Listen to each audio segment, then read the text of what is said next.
जय हिंद। मैं विवेक कुमार शर्मा स्वागत करता हूं आपका अपना सरस्वती कुलम चैनल पर। इसमें आपको झारखंड पुलिस से पूछे जाने वाले क्वेश्चंस कराए जाएंगे जो हिंदी पेपर से पूछे जाने वाले क्लास 10 के बुक कृतिका और क्षितिज से लिया गया है। इसमें आपको क्षितिज से पाठ 10 नेताजी का चश्मा स्वयं प्रकाश द्वारा रचित है, उसके बारे में और उनसे संबंधित क्वेश्चंस कराए जाएंगे। तो चलिए शुरू करते हैं।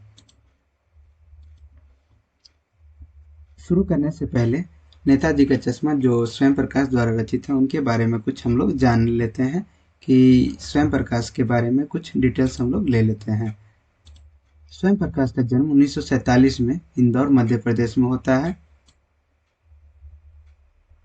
इनके 13 कहानी संग्रह प्रकाशित हो चुके हैं। इनके क्वेश्चंस पूछा जाता है कि स्वयं प्रकाश के कितने कहानी संग्रह हैं, तो 13 कहानी संग्रह है, जिनमें सूरज कब निकलेगा, आएंगे अच्छे दिन, आदमी जात का आदमी और साधन जैसे अन्य महत्वपूर्ण कहानियां रचनाएं हैं। ये जितने भी कहानियां लिए गए हैं ये सारे इम्पोर्टेंट कहानियां हैं।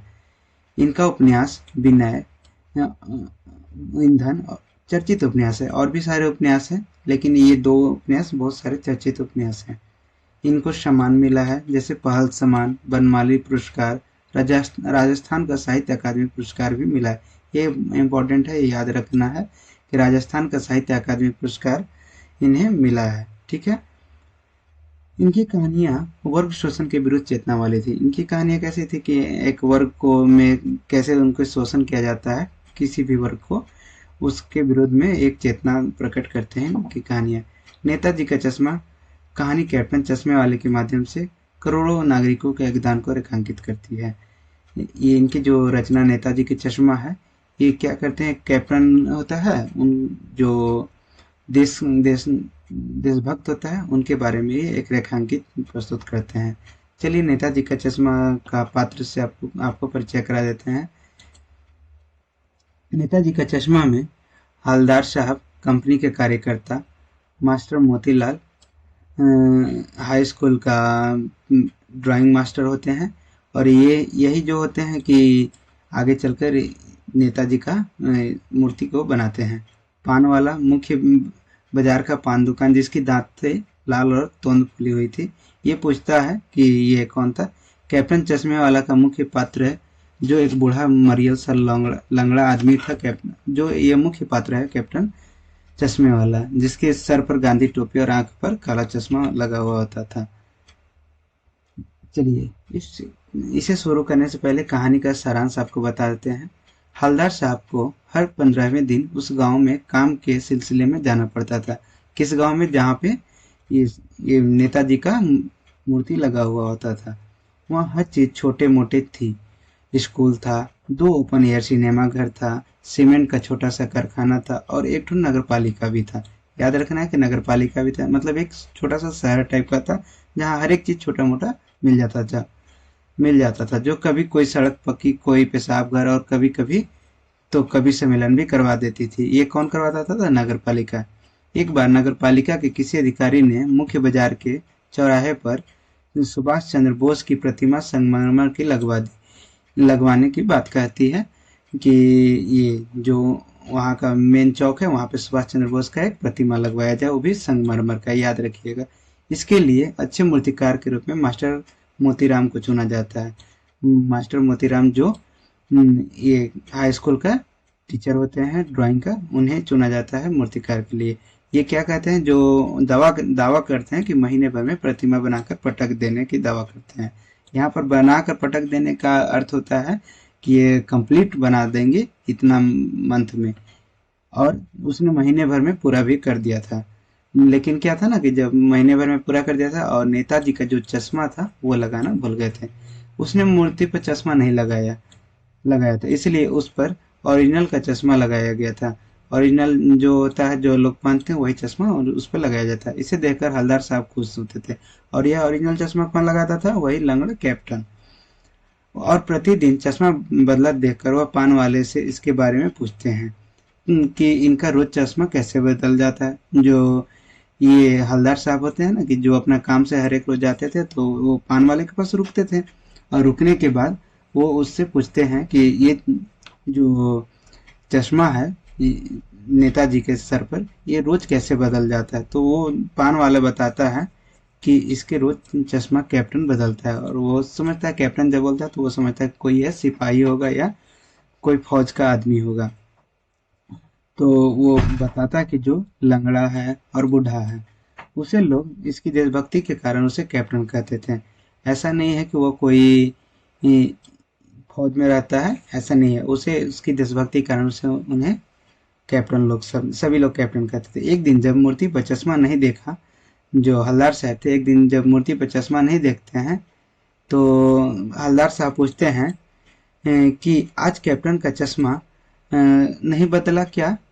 वो किससे पूछते हैं, पान वाले से, कि आज कैप्टन का चश्मा क्यों नहीं बदला। पान वाले ने बताता है कि कैप्टन मर गया। वो बताता है कि कैप्टन जो है मर गया। इसे सुनकर हवलदार साहब बहुत मायूस हो जाते हैं, बहुत दुखी होते हैं कि उनका चश्मा बदलने वाला अब कोई नहीं रहा। और अगले दिन वह जब जब जो वह काम से जो चौराहे से होकर जा रहे थे, तो उन्होंने देखा कि मूर्ति की आंखों पर सरकंडे का चश्मा रखा हुआ था। सरकंडे का जैसे बच्चे बना लेते हैं, बच्चे द्वारा बनाए गए चश्मे को ही सरकंडे का चश्मा कहा जाता है। वह देख करके उन्हें लगता है कि चलो कोई किसी न किसी में एक देशभक्ति जिंदा है। इतनी सी बात पर उनकी आंख भर आई। चलिए इससे संबंधित हम कुछ महत्वपूर्ण क्वेश्चंस कर लेते हैं। लेखक स्वयं प्रकाश का जन्म कब होता है। क्वेश्चन आएगा कि लेखक स्वयं प्रकाश का जन्म कब होता है। तो लेखक स्वयं प्रकाश का जन्म 1947 में होता है। और कहाँ होता है ये भी क्वेश्चन आएगा, तो इंदौर में होता है, ये याद रखिएगा, इंदौर एमपी में।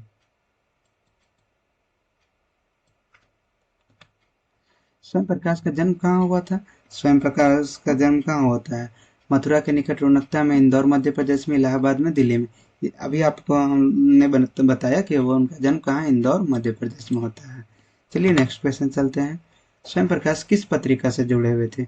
वो वसुधा पत्रिका से थे, विनय पत्रिका से, बोधनी पत्रिका से थे, किस पत्रिका से जुड़े हुए थे।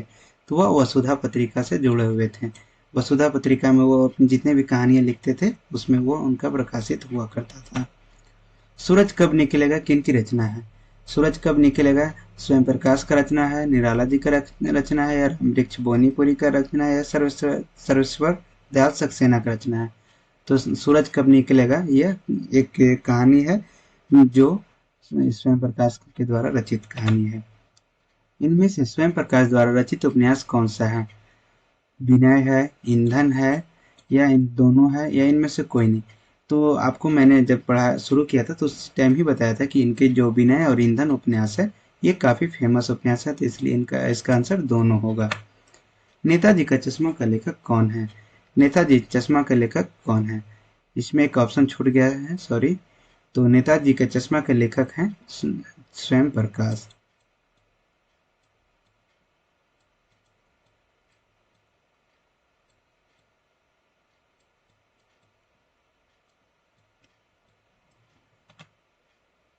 आगे था नेताजी का चश्मा का मुख्य पात्र कौन सा है। नेताजी का चश्मा का मुख्य पात्र इसमें से कौन सा है। हवलदार साहब थे, बान वाला, मास्टर जी या कैप्टन चश्मे वाला। नेताजी का चश्मा का मुख्य पात्र कौन है, कैप्टन चश्मे वाला। प्रतिमा बनाने का कार्य किसे सौंपा गया था। हवलदार साहब को, मास्टर मोतीलाल को, कैप्टन को, मूर्तिकार को। तो प्रतिमा बनाने का कार्य किसे सौंपा गया था, मास्टर मोतीलाल को। और ये कौन थे, हाई स्कूल के ये ड्राइंग का मास्टर होते हैं। मोतीलाल कौन था, मोतीलाल सेना था, मूर्तिकार था, हाई स्कूल का ड्राइंग का अध्यापक था, या नगर पालिका का प्रशासनिक अधिकारी था। तो वह क्या था, हाई स्कूल का ड्राइंग का अध्यापक था। मूर्ति को देखते ही किसकी याद आती है। दिल्ली चलो तुम मुझे खून दो जैसे नारों की, गांधी जी की, दांडी मार्च की, मूर्तिकार की, या इनमें से कोई नहीं। तो जब मूर्ति को ये हवलदार साहब देखते थे या कोई भी लोग देखता था तो उन्हें ये दिल्ली चलो और तुम मुझे खून दो जैसे नारों की याद आती है, क्योंकि ये जितने भी नारे हैं सुभाष चंद्र बोस द्वारा दिया गया है, इस चलते उन्हें सुभाष चंद्र बोस की याद आती है। देशभक्ति भी आजकल मजाक की चीज होती जा रही है, यह कथन किसका है।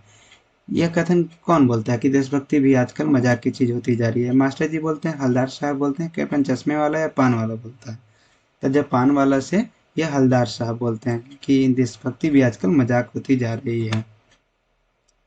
यह तुम्हारे नेताजी का चश्मा हर बार बदल कैसे जाता है?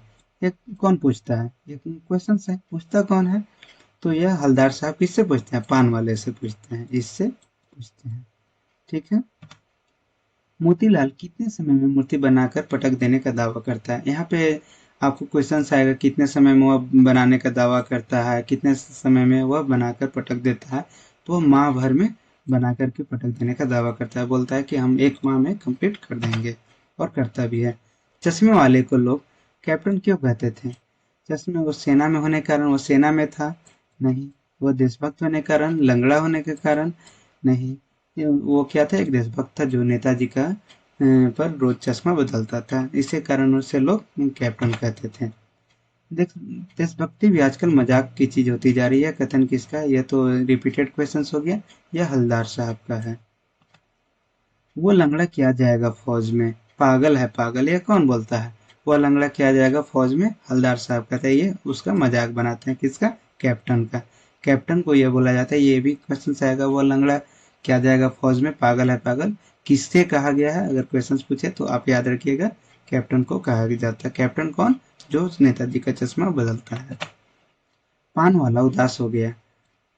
उसने पूछा, पीछे मुड़कर मुंह के पान नीचे थूका और सिर झुकाकर अपनी धोती सिरे से आंसू पोंछते हुए क्या बोला, जिससे हलदार साहब भी मायूस हो गए।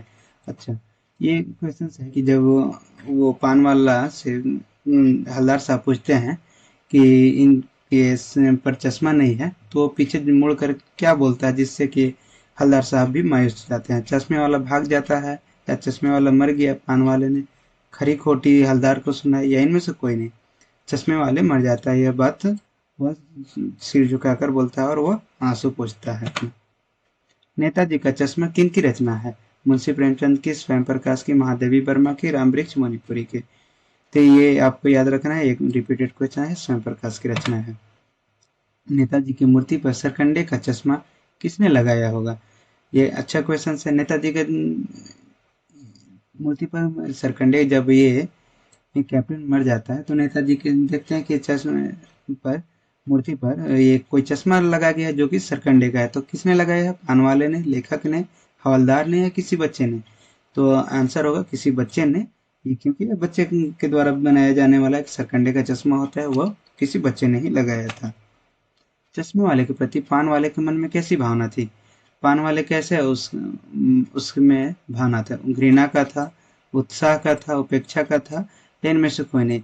तो उससे उसकी उपेक्षा की भावना समझता था पान वाला। चश्मे वाले को पान वाला क्या समझता था? चश्मे वालों को पान वाला क्या समझता था?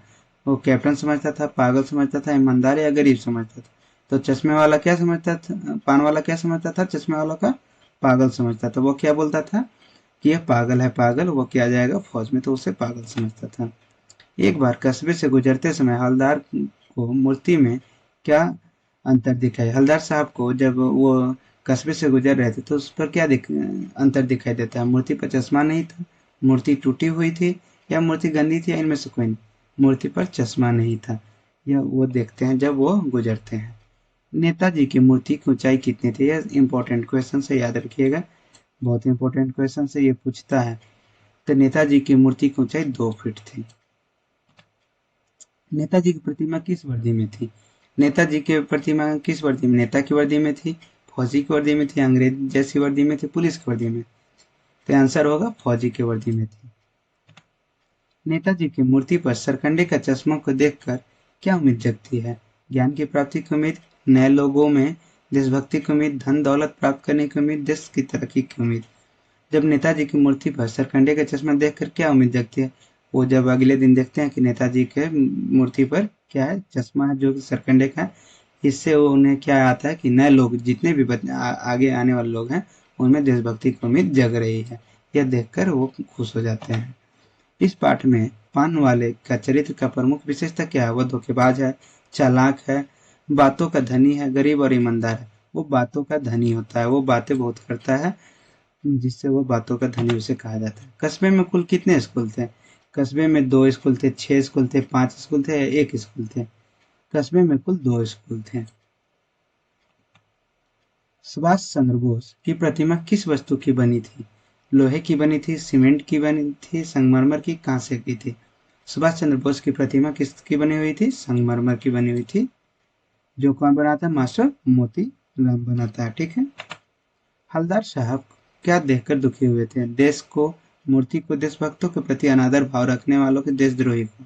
हलदार साहब जब वो देखते हैं कि कैप्टन का रिस्पेक्ट से नहीं लोग बात करते हैं, कौन? वो पान वाला। तो वो देखकर वो दुखी होते हैं कि किसी को भी देशभक्तों का ये इज्जत करने का नहीं, अनादर भाव रखते हैं। हलदार साहब का स्वभाव कैसा था? वो देशभक्त थे, सनकी थे, पागल थे या खड़ूस थे? तो हलदार साहब का स्वभाव कैसा था? वो देशभक्त थे। Thanks for watching. आपको बहुत बहुत धन्यवाद आपको पूरा वीडियो देखने के लिए। अगर आपको यह वीडियो अच्छा लगी तो आप मेरे चैनल को सब्सक्राइब कीजिएगा, लाइक कीजिएगा और शेयर कीजिएगा। थैंक्स।